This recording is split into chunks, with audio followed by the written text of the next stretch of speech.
बेटी, बेटी घर में है कोई?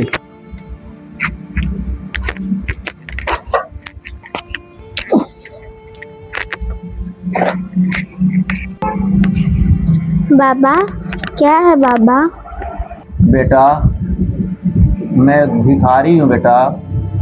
घर में कुछ खाने के लिए हो तो दे दो, बहुत भूख लगी है। बाबा, मैं आपसे एक बात बोलूं, बुरा नहीं मानेंगे ना? हाँ बेटा, बोलिए, मैं बुरा नहीं मानूंगा। क्या बोलना चाह रही हैं? बाबा, आप घर घर जा करके क्यों भीख मांगते हैं? बेटा, मेरे भी घर में 2 बेटियां हैं और मेरे अलावा घर के अंदर कमाने वाला कोई नहीं है। इसलिए मैं लोगों के दरवाजे दरवाजे जा कर के भीख मांगता हूँ। बाबा, मेरे भी घर में मेरे अब्बू के अलावा कमाने वाला कोई नहीं है। मेरे भी अब्बू अल्लाह के अलावा किसी से कुछ नहीं मांगते। मेरे अब्बू कहते हैं जो अल्लाह का बंदा होता है वो भी अल्लाह के अलावा किसी से नहीं मांगता। ये जो आप इतना बड़ा घर देख रहे हैं, ये मेरे दादा ने बनवाया है।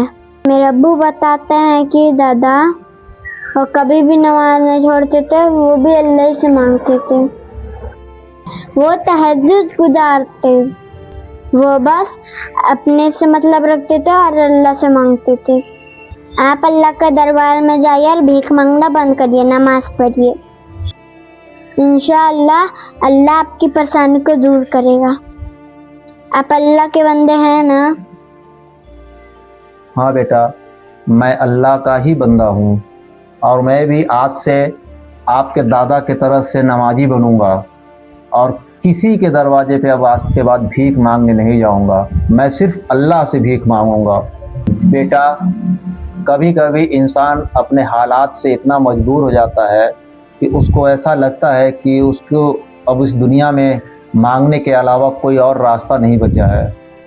लेकिन आज मेरे ज़िंदगी में एक ऐसा दरवाज़ा खुला जिसने मेरी सारी परेशानियों को दूर कर दिया। उस दरवाजे से एक नेक अल्लाह की बंदी प्यारी बेटी निकली और मुझे अल्लाह के राह पे चलने के लिए मजबूर कर दिया। और उसने मुझे ये एहसास दिलाया कि इस दुनिया में सिर्फ़ एक अल्लाह ही है जो बिना किसी से कुछ कहे, बिना किसी से कुछ समझे आपको अता करता है। और अल्लाह ही है जो ये बेहतर जानता है कि आपको कब, कितना और कहाँ चाहिए। अल्लाह अता करने वाला है।